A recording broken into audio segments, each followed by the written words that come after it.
Hello everybody, my name is Robert Adams and I'm going to go over the three project assignments at the end of chapter 3, the programming challenges number 6, the payroll class, number 8, the test course class, and number 9, the circle class. Starting with the payroll class right here, it's going to represent the payroll for an employee. Here are the fields that are defined right here. Then we move on down to the constructor right here. And this one's going to accept the arguments for the employee name and the employee ID number. Then we're going to move on down here to the mutators. The set employee name is going to go right here. The employee ID, that's going to go for this one, and so on for the hourly rate and the hours worked. Then we're going to move on to the accessors. And the accessors are going to do the same thing. They're going to return the employee's name, the employee's ID number, the rate, and the hours worked. Then we're going to move on down to the gross pay right here. And the gross pay is basically going to return the hours times the rate. So now we move on to the payroll demo here for our program. Obviously, we need the scanner utility here for the scanner class. It's going to run a simple test of the payroll class. Then we come on down here. These fields are defined here. We're going to create the scanner object for keyboard input. Then we're going to start getting the employee's name, storing that in name, the ID number in there. Then we're going to move down here to create an instance of the payroll class. And then we're going to pass that data to the constructor. So we got the name and ID number here. That's going to be passed to the payroll class over here. So then we go to the employee's hourly rate. Once they type in the rate, it's going to store it in here and set it into the payroll class for set hourly rate. Then we're going to go to the employee's number of hours worked. Once they type that in, it's going to do the same thing, put it in hours and set it to the set hours worked in the payroll class. After that, we can close the scanner object, then move on to the display of the information. Now in this part, I went ahead and put a print format feature here, so that way it would get 2 decimal places instead of the standard 1, and format it as a currency. So when we go in here to test this, let's go ahead and test it out. So we'll use my name. We'll put my employee ID number.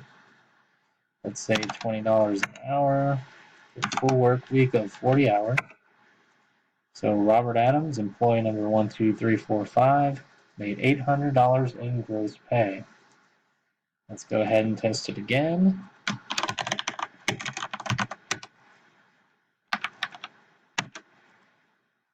And we'll go for this one. We need to ensure that we have the right number here for these variables.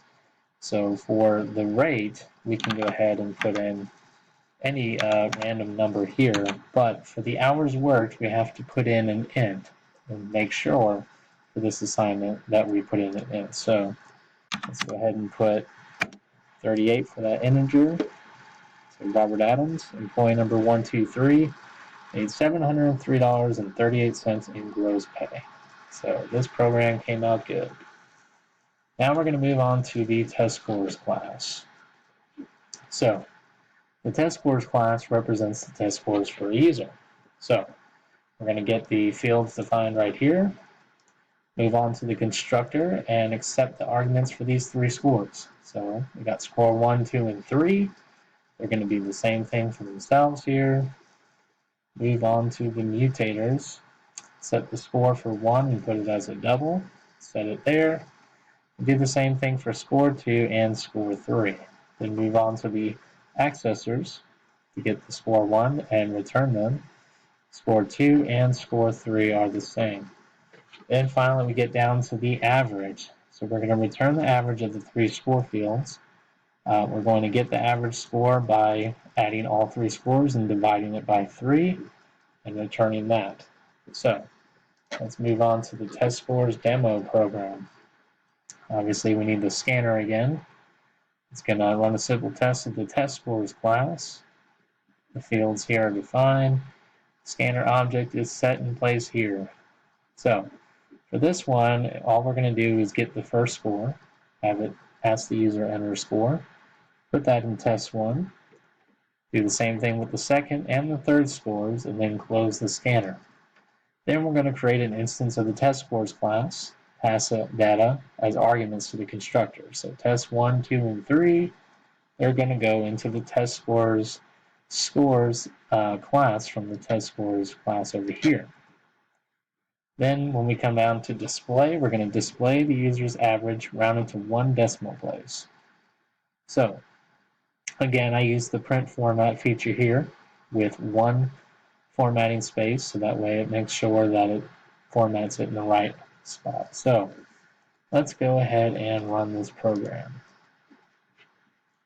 So let's say the first score is a 89, second score is a 55, and third score is a 40. So that gives us a 61.3. Go ahead and run it again. Let's put some decimals in here and see how we get.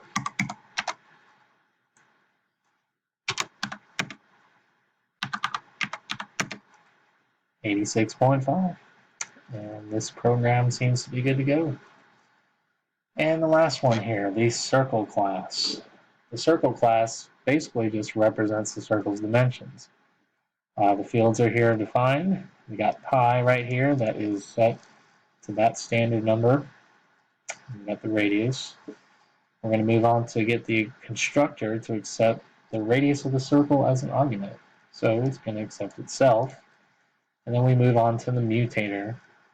All that's going to do is set radius, double it to r, and set radius to r, pretty much as itself. The accessor method right here is going to get the radius and return it. And then now to return the area of the circle, we're just going to do pi, multiply it by the radius, multiply it by the radius again. Then to get the diameter of the circle, we're going to return the radius multiplied by 2. And then to return the circumference of the circle, we're going to return 2, multiply it by pi, and multiply it by radius. So we got all of our calculations in here for this circle. Now let's move on to the circle demo. We need the scanner class again. It's going to run a test of the circle class. And we come down here and actually create the object for input for the scanner class. We're going to get the radius of the circle. It's going to print out enter the radius of the circle. And it's going to accept that input and double it as radius. Then we're going to close the scanner object here.